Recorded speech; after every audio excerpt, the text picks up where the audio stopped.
You're listening to Potty Mouth Radio, the home of movies, music, television, and comedy. The following podcast contains spoilers and rude words. We watch a thing. We watch a thing. Hello, everybody, and welcome back to We Watched a Thing with Billy and Dave, where today I got my long legs on. How you doing, buddy? And I'm gonna be a star. That's right, as we so cleverly alluded to there. We're watching two movies this week. That was amazing. Two spooky movies, I guess. We watched Maxine and Longlegs. Which one should we talk about first, buddy? I think Maxine. I agree. Let's do it. Let's get right there. Maxine is a 2024 American slasher film written, directed, produced, and edited by Ty West. It's the third installment in West's X film series and a direct sequel to X. So, of course, very important to watch X first. The film stars Mia Goth, reprising her role as Maxine Minx, alongside Elizabeth Debicki, Moses Sumney, Michelle Monaghan, Bobby Cannavale, Halsey, Lily Collins, and Kevin Bacon. And what is it about, Dave? Eponymous Maxine Minx, who was the only, well, spoilers, made it out of the cast of X, and it continues on her journey to become a star, trying to break out of 80s porn industry and go mainstream as a horror scream queen. Meanwhile, the Night Stalker, aka Richard Ramirez, real life serial killer, is killing folks off, and someone may or may not be copycatting that killer and killing off people that seem to be various connections of Maxine's, and she needs to kind of navigate her way through that and come out the other end smiling. Yeah. All right, well, let's get straight into it. And so, obviously, you had seen the previous two films. I know that you were a massive fan of them. I know that you love Mia Goth. I had not seen either of them, and I chose to keep it that way. I was generally going to watch X because you said this is a direct sequel. You should see at least that one. Yep. But then I found this You're quote. stubborn. But then Billy doesn't need to watch X. Roger Ebert. But then I found this quote from Ty West, who said that while a viewer can watch each movie independently without seeing the previous films, the films were made to complement each other. And so that's why I made the conscious decision to go into this, having not seen the others. I like to do this sometimes. I like to see like how well a movie holds up on its own. So yeah, that was just something that I chose to do. So, I like Ty West, but I reckon that quote's full of shit. Well, I would agree. I would agree a little bullshit. bit. I think it's bullshit. I think it's a little bit bullshit. I think the movie does stand on its own. But, but you can read between the lines. But yeah, I think there's it is a direct this is a very direct sequel. This is not a thematic sequel. This 100%. So I do think that quote is a little bit bullshit. It's not going to affect my review because I do think that you can piece together enough that. Because I liked this movie a lot. Some flashback. Oh, good. Yeah, please. There's a lot that I like about it. I think that Mia Goth is great in the movie. I loved the first. For me, the film got weaker as it went. I loved the first kind of half hour, 45 minutes that are really in that kind of 80s Hollywood vibe. That opening scene where she goes to the audition and she is really, really wonderfully realized as a character. When she gives that performance in that audition and, everyone's looking at her like, wow, this is a chick who does porn, and she's actually like acting rings. And then when she walks out and there's that huge line of blondes and she's like, y'all can fuck off because I just got that part. I loved her. I loved the setting. I thought that the 80s aesthetic was really, really well done. I can't wait till you watch X and Pearl, because each one obviously is a different era. Like X is very much late 70s, grindhouse, low budget porn movie, and perfectly realized. Pearl is I want to say 1930s, but again, totally different style of movie. Yeah, and perfectly realized, and this, as you say, nails that 80s aesthetic so well. 100%. Yep. I did like it less as it went on, though. For me, I actually think this film is best when it's not being a slasher. I think because let's face it, this isn't a slasher. It's not. It's really not. It wants to be at times, but I do think that Ty West's statement there is a bit bullshit because a lot of Maxine's this whole film is almost a mystery about her own past. At least for me, I'm assuming that's not the way it is for you because you know. No, and that's why I think it's complete bullshit because. And I kind of don't want to say too much because I do want you to go and watch X now and it'll kind of fill in all the blanks. But, I mean, this film and X could be one overlong film. It literally is the continuation you of can Maxine's feel that in the story. Film. You can definitely feel that. And it like, it does stand alone, but it doesn't work as well. You miss... Like, you've got characters like her father, but... While you know who that character is, there's no context to that character. No, that's the thing. There's very little context given in this movie at all film. For anything. And yes, you kind of it's the sequel to that, and you realize that none of the other characters of that film are in this film, so you kind of can draw some conclusions there. But you've got no sense of what she's been through, and so. Her motivations aren't as clear. The reason that she behaves the way she does, the reason that she is the way she is you don't really get any of that. No, you don't at all. It's clear to me by the end of the film that she's done some shady shit. There's that wonderful sequence. Let me say, so there are parts of the slasher element that work for me, and that's the gore. The scene where she crotch stomps that dude is fucking great. Oh my god! I had blanked that out of my mind. But again, as somebody who has no context for who this character is, she says to that guy, the last guy who tried to kill me, I think she basically says I killed them. But having not seen there's no context given at all. All of a sudden this woman is just curb stomping this guy's dick and it's very graphic. It's really it's a great moment of gore. It's a rough it's up there with American History X, the teeth on the curb. Yeah, it is. It's worse than that. Is to watch. It's worse than that. Yeah, it's like that meets Something About Mary. But at no point are you given any context for who this character is really. And I mean, I hope that you get that in X. But look, this is definitely on me. I made the choice to go into a sequel, having not seen the first one. I think it's a testament to the film that you still enjoyed it because I enjoyed it a lot. Yeah, like I was serious. I thought kind of watching X was almost a prerequisite. I think Pearl's an optional extra. It's a great film. It's definitely fleshes everything out, but it's a different character. Like it's nothing to do with Maxine. Yeah, the two of them are connected through X, but Pearl and Maxine have zero connective tissue. Yeah. Whereas, I kind of didn't think Maxine would work without seeing X. So I think it's probably a testament to Ty West and Mia Goth that you enjoyed it as much as you did. I'll tell you who my enjoyment is the biggest testament of. This is going to blow my brain, isn't it? Kevin Bacon. Bacon was fucking awesome in this film. Could have done with more greasy bacon, I think. I needed more of him. I honestly, his death scene was good. I liked the crushing of the car. I think they could have gone even harder with it, but it happened too early for me. I wanted so more surprised Bacon. that he died. Yeah, he was. I expected fucking great. him to spill his guts and then to get and start talking. Yeah, I didn't expect them to basically just go, "No, fuck it, we don't care what you've got to say." Yeah. Squish. No, he was awesome. I loved Kevin Bacon in this film. We haven't mentioned Giancarlo Esposito, who was great. I loved. He was great. Yeah, big used car salesman vibe. Yeah, I loved it. Yeah. I loved all the characters in this. I loved Yes. Bobby Cannavale and Bobby Michelle Monaghan, who I Cannavale didn't was even know was in fantastic. this, I even as really the liked two cops. Elizabeth Debicki. She was great as Oh, the that's what I thought you were going to director. say with your biggest surprise. No, she was tall lady.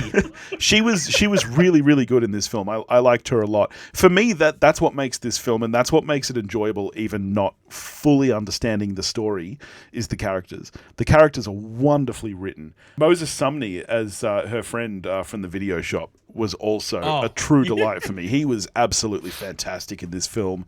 And again, a great death scene. Like, yeah, I think all the gore elements work really well. When I say that the slasher elements didn't, for me, it's more that kind of mystery stuff. But in terms of like nailing the aesthetic of the time period, this was wonderful.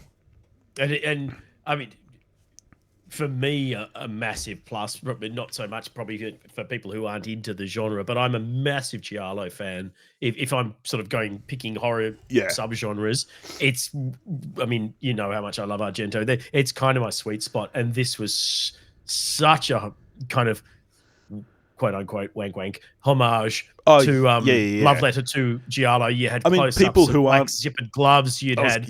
I was going to say, people who aren't familiar with Giallo, if you're not like into that kind of niche of horror, it's effectively sleazy horror, really. Like it's very European. Yeah.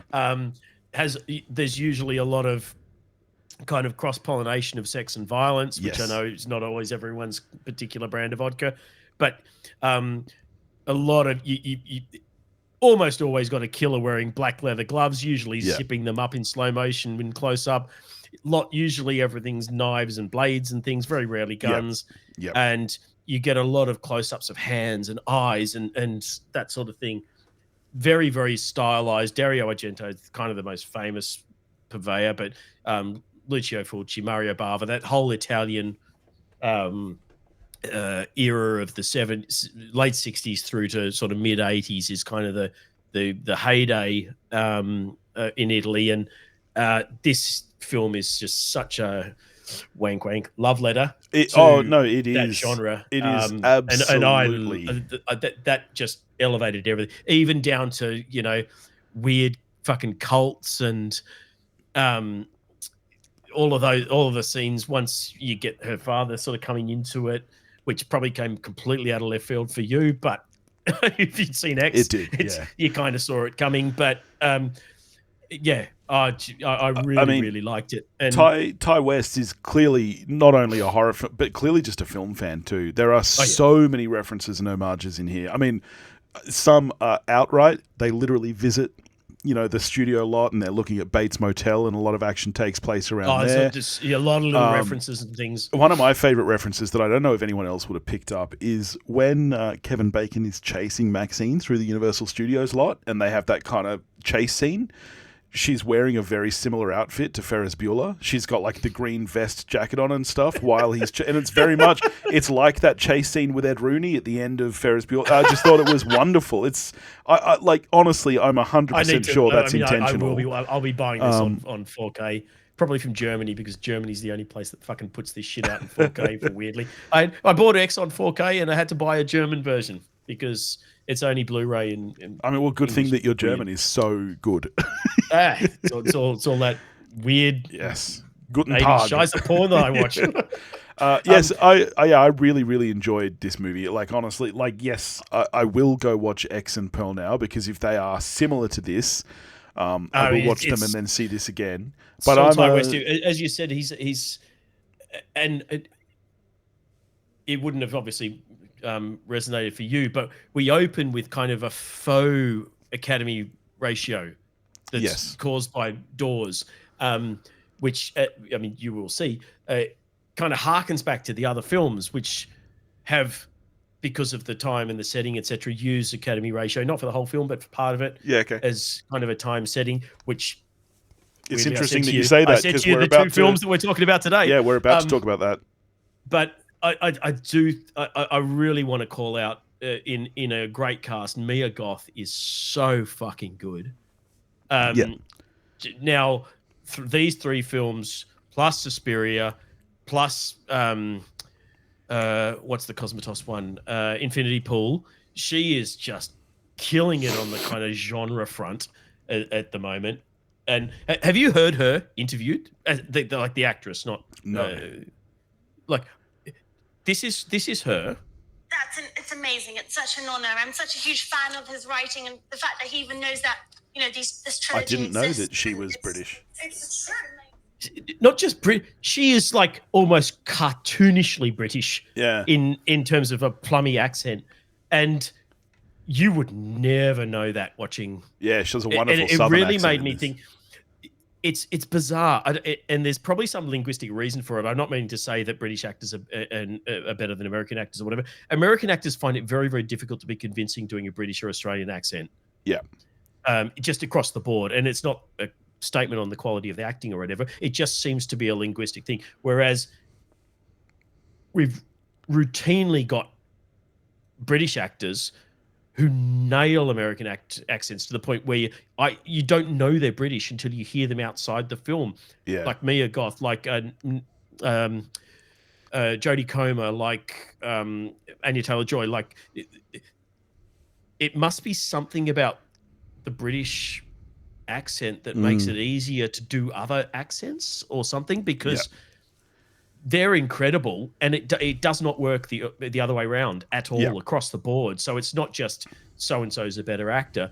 There must be some weird thing where you can translate one to the other, because she is completely convincing as this, and that real Southern accent she's doing too. And it's rock solid through. It is both films, in fact. But it blew my mind the first time I saw her interviewed, and was more so than Jodie Comer, who talks like she's a Beatles groupie. Yeah. And I'm used to sort of Russian accents and things from Killing Eve. This blew me away even more. Yeah. Yeah. Really, really impressive. Yeah. Yeah, I'm a 7 out of 10. I liked this movie a lot. I think, like, I'm going to say 7.5, like a strong 7.5. I want to see it again, because I think I'll probably end up an 8 at the moment. If I was ranking these, it'd be X, Maxine, Pearl. Yep. But all very close together, and they're all great. Something about the aesthetic of X has always really appealed to me. But I actually think I may end up having Maxine as the number one in terms of just an overall product. I think as a film, it's really quite impressive. Yeah, nice. All right, well, let's get over to Longlegs then. Longlegs! Which is a 2024 American horror thriller film written and directed by Osgood Perkins. It stars Micah Monroe and Nicolas Cage, who also produced the film, as well as Blair Underwood, Alicia Witt, Dakota Dolby, and Kiernan Shipka in supporting roles. And what is it about, Dave? It is about a young FBI agent who finds herself on the hunt for a notorious serial killer who's been operating for several decades under the moniker Longlegs. And much as Clarice Starling does, starts to find there are maybe some connections with this killer. It's all a bit unclear, and some anything else is probably spoilery, I think. Well, no, we can do. We'll do. Why don't we do? We'll do a spoiler-free section and say whether we think it's good or whether we think it's bad. If people should see it, and then kind of draw a line in the sand. Okay, all right. We'll be quick with the spoiler. Because unlike Maxine, I don't think spoilers aren't going to ruin that film. Spoilers, I think, will ruin this film. Yes. So I think this is one where we draw a line in the sand, and we'll do the first whatever. Okay, it's interesting too that that this is a film that could be ruined by spoilers, because this is a film where right up the front you pretty much know a lot of what's happening. This is not a hunt for who the killer is. We know who the killer is from the moment this movie opens. You drew the comparison there to Silence of the Lambs, and that's almost impossible not to do with this film. This film very obviously is making a choice to share DNA with that film. It wants to be in the same conversation as that film. And I think for a lot of the time, it works very well. I loved the first hour of this movie. I loved it. I thought it was brilliant. It was like Silence of the Lambs, but it had that little twist of our main character having, seemingly a psychic ability, or at least connection. Yeah, the kind of seeming supernatural elements were a surprise to me. I didn't know I that this agree. film was going to have I that. agree. I did watch a trailer. I don't watch trailers. I did see a trailer for this only because Noosk came with me, and Noosk hates horror films. But She came to this. she came to this because I said, Wow. let's watch the trailer, see what you think, and that was the only time I saw the trailer. The trailer does not show supernatural elements at all. The trailer really plays up the Silence of the Lambs. I would say that it is one of the better trailers I've seen in recent years because 100%. it gives nothing away. Yes. But it made me really want to watch the film. Yeah. And that's what a trailer should do. So for me anyway, I loved the first hour. I still liked the film by the end, but Yep. it definitely dropped. So, I mean, we'll get into that and why and stuff in spoilers. But first, before we go to spoilers, I'll just say, for me, the acting is fucking phenomenal. Micah Monroe absolutely This is Micah kills Monroe's this. film. Nick Cage. Nick Cage is also, good. I think this is the best thing I've ever seen Nick Cage do.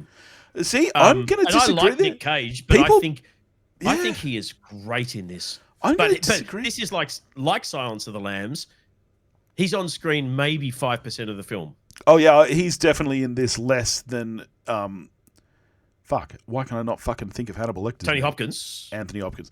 Yeah. He is definitely in this less than Anthony Hopkins is in Silence of the Lambs. And Anthony Hopkins has something like 16 minutes of screen time in that 2.5 hour film. Yeah. He is the fact he got best actor. See, is- I think is Nick travesty. Cage is really, really good in this role. I don't think it's as good as people are spouting. I think that he's very enjoyable, but yeah, for me, it's not his best performance ever. Were you shocked by his appearance when he did appear? In the very opening scene, Or when because you don't it quite clever. You don't see his face fully for quite a while. You see you get a sense. You see a chin. You see a bit of a nose. You know that he's. you see not his whole quite- face in the opening scene. No. Yes, I'm yes, positive you don't. you absolutely do. I think you come out of it feeling like you have, but I don't think you do. You see his I entire don't face. think you see his face until he's in The opening scene. I mean, let's talk about. You spoke about the Academy aspect use in X. Yes, Very much exactly. used as because we haven't spoken about the fact that this is a period piece, and I think that some of that really works. Some of it I'm not as sold on. The stuff in the 70s is fantastic. It took me until halfway through the movie to know that the rest of it was set in the 90s. You didn't just do the math from her age. Well, She's because like 20 something, and yeah, but that's if you're assuming, because the opening scene, and this is not spoilers, it's the opening scene. Yeah. The opening scene is a young girl young girl who- encountering Longlegs. Yep. Look, you can draw a bow yourself to say that girl is our main character, but the film does not tell are you not that. told that. No. So, you can do the math in your head and go, okay, well, this girl is about 20 years older than that. Yeah. But the No, movie fair- does yeah, not very explicitly tell you that until halfway Yeah, through. Yeah, you're right. And You're it's right. the same scene that first has a picture of Clinton as president on the wall of the Yep. sheriff's office. That's the same scene. And so until that point, I did not know we were in the 90s. No. Good point. so because that could have been 50 years earlier when you 100%. see and You have only no later. idea. Yep. And especially once you get into, which does happen fairly early, again, this is not spoilers, the fact that there are some kind of supernatural elements perhaps happening in that all of these murders are happening, but they're done by the father. Whoever's doing the murders is somehow making the father do it. So there's some supernatural elements. So especially once you get that, you almost go, well, Longlegs could be like It from Derry. Longlegs could be 80 years old. We have no idea. So that was the one thing that I didn't think worked. But whenever we cut back to the 70s and we're an Academy aspect and there's a lot more film grain, I think it's wonderful. It's absolutely a fantastic way of doing those flashbacks. I think Oz Perkins, and for listeners, this is the son of Anthony Perkins, who most famous for playing Norman Bates in Psycho and sequels. He has a really interesting and very stylish way that he approaches his films. Yeah. Have you seen any of the previous ones that he's done? No, I don't believe so. There's a little girl who lives not Down the Lane, Little Girl Who Lives in the House or something like that, which I think I've seen, but I don't have a strong recollection of. But he did Blackcoat's Daughter, which I think is called February in some parts of the world. Yeah. Which I was a big fan. I really liked. A lot of people were middling on it because it was, slightly ponderous in parts. It was a little bit confusing. It was very untraditional, not a traditional sort of psychological horror thriller, whatever. But I thought it was fabulous. And again, had Kiernan Shipka, who's cropping up a lot in the recently, having died in Twisters as well. And he also did a great film, which I really enjoyed, called Gretel and Hansel, which was a retelling of, obviously, Hansel and Gretel, but super stylized. I think we had, I'm going to double check it because I'm not going to remember. I think it was like Alice Krige or someone as the witch. Double check it just so I'm not saying the wrong thing. Gretel and Hansel. Yes, Alice Krige is kind of the witch. Yeah. And we're big fans on the show of Sophia Lillis. From It. She is Gretel, and then you've got some little boy as Hansel. I can't remember. But it's, I remember sort of paraphrasing the review I did at the time.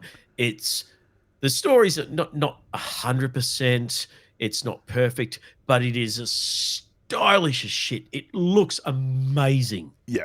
He has a really, really good eye. And you can see that in this film. This film is shot extraordinarily well and edited really, really well.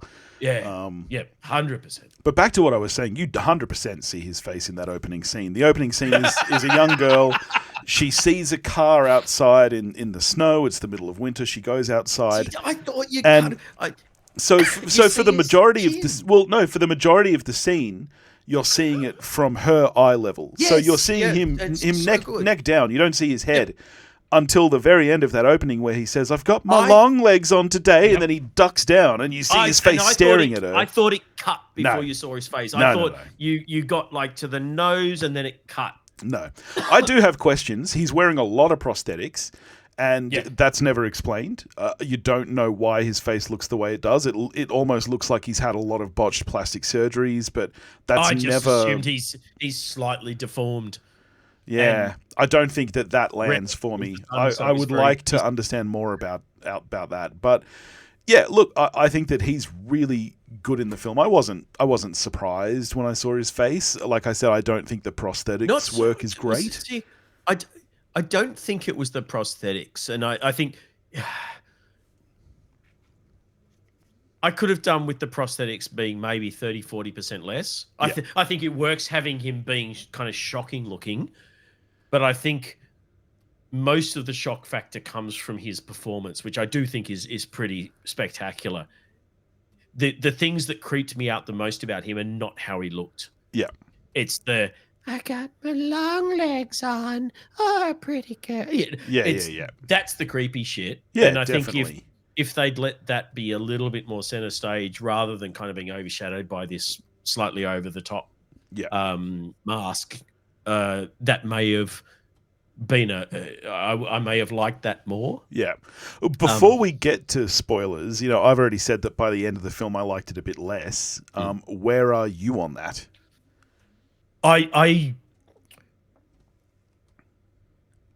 Unfortunately, I went in with sky high expectations after the trailer. Yeah. And because I've seen two of his previous three films, and I've liked both of them more than most people have.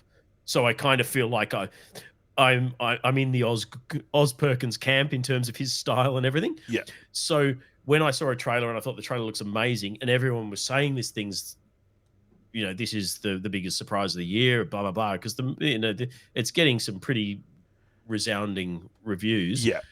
I thought, well, if they like it, and I know I like his shit more than most people, this might be my favorite film of the year. So I kind of went in with sky high expectations, which he didn't meet. Yeah. But I do think it's very, very good. I think it's And very good. I enjoyed it a lot. For me, it would definitely be in my top 10 of the year so far. 100% it is at this Probably point. even my top 5. I don't think it's scary though. Anyone who's saying this is the scariest film of the year, I'm sorry, you guys are babies. I didn't that's find mental. the movie scary really in any way. It's to me this beautifully is more stylish. to me this is more of a thriller than a horror, and the horror elements come through the supernatural, I would say, and none of them are particularly scary. But why don't we get there now that we've given, Yeah, I'm an 8 out of 10. It might go I'm up also on an 8 rewatch. out of 10. I don't know, but it's a fairly strong recommend. Yeah. In terms of a recommend to general populace, I would say I'm probably recommending Maxine a little bit more than this. Oh no, for most I'm people. definitely recommending this above Maxine. I think this is a much stronger film. If you like horror films, I think this is. I would recommend this higher because I think this is a more interesting watch for sure. Well, let's just talk some spoilers quickly. So if you haven't seen this movie, from us it's a recommend. Tune out now, go watch it, and then come back and listen to the rest. Yeah. So by the end of the film, the mystery really is how he's committing the murders, not who's committing them, but how. And then by the end of the film, I think there was a point where I started getting suspicious, but I think the fact that her mother is the accomplice is a bit of a surprise. I was just going to say that by the end, that is the twist that that there is an accomplice. That in actual fact, Longlegs hasn't killed anyone. No, well, I mean, that we know of within the framework of this film, none of the people that we know are dead have been killed by Longlegs. Well, you wouldn't call that murder though. See, it's interesting because to me, particularly, the first hour or so of this film, it really evoked for me one of my favorite X-Files episode called Pusher, which is this guy with kind of a psychic ability to force people to do things. Because sure, Longlegs may not be holding the murder weapon, but he is driving these families to kill each other through some odd kind of satanic magic. And that's kind of what I think is the big spoiler, and that is where it dipped a little for me. I have no problem. I have no problem with the use of magic. For me, my problem was the mother as the accomplice. That's what lowered it for me. Is that I just. Oh, that's the thing you didn't like. That's the thing I didn't like. I was fine with the kind of supernatural explanation of how the murders were done. Yeah. I didn't need the mother being the accomplice. For starters, it's not necessarily in the world of the film because honestly, Longlegs could just go leave this parcel of this doll on these people's front doorsteps and let them. But why would they take it inside? I mean, I think it's the little girl's birthday. If you just wrap it in packaging and leave it on the doorstep, giant, almost human-sized box on your doorstep with a "Happy Birthday to your child" written on it, would you bring it inside and give it to your kid? It's the week of their birthday. If he left a parcel that had a note, honestly, it could say "Love Grandma," and you'd have a 50% chance that this person calls their grandparent grandma. Probably more than that. That's like the grandmother. Just pick one of the most common. I don't think it's that big of a stretch. And he was clearly killing people before she was an accomplice because he 20 years ago, he's had a woman say, "I will do it all for you. I will make your horrible killing job easier. Yeah. All you need to do is spare my daughter." Yeah. Why would he say no to that and then go and fucking just leave shit on the doorstep that may or may not work when he's got this bitch who's willing to do it for him? He was clearly going to kill Micah Monroe as a child. But now he doesn't need to do that shit. Assuming he's an agent of Satan, getting otherwise innocent people to do your bidding, surely that's an extra check in the column. But my point is that you can't say he's not committing the murders. The mother's not committing them either. He is committing them. His murder weapon is the doll. It's a very interesting choice for a film to have your interesting main antagonist, the guy that this is the Freddy Krueger of this film. Yeah. And he doesn't kill anyone. Well, he does though. Directly. he uses the dolls as a murder weapon. Yes. He is Well, creating the well, murder yeah. weapons. He is delivering them to these families for the He's purpose an of killing agent them. of whoever. I mean, it's not him acting through my interpretation anyway. It's not him acting through the doll. It's some demonic, Dark form of satanic, magic, yeah. whatever, who is also, driving him. Yeah, So it's not him killing people through the dolls. It's Satan killing people through the dolls. Yeah. He is delivering, which is a weird outcome for a film where you've kind of built up this mystique around this supposedly terrifying character. Yeah. And at the end of the film, one, he doesn't even make it to the end of the film. That was a surprise to me. yeah, The big kind of denouement culmination of the film is not the showdown with Longlegs. yeah, He offs himself in a prison cell. The denouement is a showdown with her and her own mother, which I thought was kind of cool and surprising. I was very surprised that she didn't save the day in time to save Blair Underwood and his wife. yeah, They both die. The mother dies. The doll doesn't get destroyed. There's no fucking happy ending on this. She's on the run with some kid with Satan dolls still. I thought she was going to shoot the Satan doll in the head and have the black smoke escape from the yeah. ball and whatever. But she just got, fuck, it's too much. Kid, Yeah. let's get out of here. It's a very down ending. Yeah. Yeah. I guess, yeah. So for me, I'm fine with all of the magic and supernatural stuff of it. And I guess that if you're buying into that, you can argue that that is essentially what's controlling the mother as well. Like, sure, she has offered to, kill these other families. I think she's just mad. I think she's made this deal. Well, it's decades it's ago. interesting, because She's I think the killed implication people for decades. I think the implication is that there is a doll of Micah Monroe, as we see, and that, it is the doll that controls the parents. I think the implication is that this doll is the one that's making the mother kill, but she's not being made to kill her own family. Micah doll. Exactly. She destroys the Micah doll. And then she the still mum goes on killing. Yes. I think she's mad. That, to me, is where I think it starts to fall apart. Oh, I don't think it falls apart at all. I think she has spent decades doing this. Yeah. She has drunk the Kool-Aid for 20 years. Yeah. The doll, the Micah doll, live or die, wasn't enough to break that pattern. Yeah. She still thinks she has to keep doing this shit. The thing that we and you might be just too young for this to have freaked you out the way it freaked me out. But Alicia Witt playing the mother? No, that freaked me out. I said that to Noose because she was so familiar. We were looking at her going, who is that? And so we waited for the credits and Noose went, oh, it's Alicia Witt. And I said, no, it's not. Alicia Witt's a child actress. She's 7 years old in June. Yeah, which of course was 1984. Bitch is old now. I'm old, but I'm looking at her going, like I hadn't looked at the cast list. I didn't know Blair Underwood was in it. I didn't know Alicia Witt was in it. I didn't know any of that. All I knew were the two, Nick Cage and Micah Monroe. And I'm watching it going, yes, she's familiar. Yeah. I hadn't picked Blair Underwood because he looks older than I remember him being. Yeah. Alicia Witt, I mean, to me, she's not Alia in June anymore. Yeah. But she is the fucking hot sex pot in the Sandra Bullock movie. What's the one with Hugh Grant where he's the dickhead and she 2 weeks notice or whatever it's called? Oh, okay. Yeah. Where she's the personal assistant to multimillionaire Hugh Grant, and Alicia Witt is hired as the young hot replacement for Sandra Bullock. Right. And shags Hugh Grant the first night she's employed. And she's 20-something and gorgeous and fucking flaming red hair and all the rest of it. And that's Alicia Witt to me. Yeah. And I've gotten over the acclimatization of having the hots for someone that I'd previously seen as a 7-year-old. Yeah. I've come to terms with that.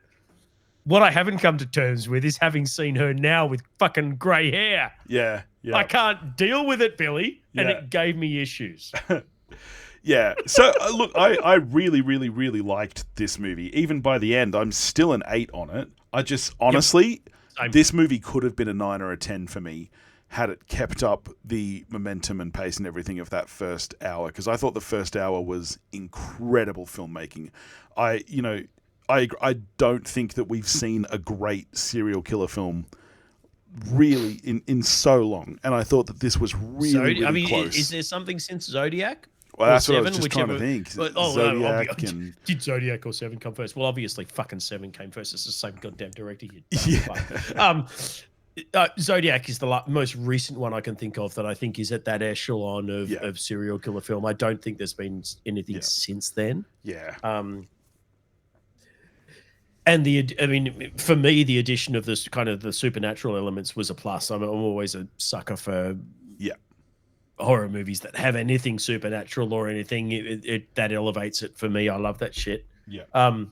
I do think the first half was stronger. I think there's some genuinely, I'm not going to say scary because I'm fucking jaded as shit, but what I think for most people would be genuinely scary scenes where, and this is all Oz Perkins, credit to him and the way he's filmed it, where she's sitting in her home doing stuff and he's taken the choice to face her with a door in the background. Yeah. And I spent the entire time staring at the fucking open door, waiting for something to move across it that never did. Yeah.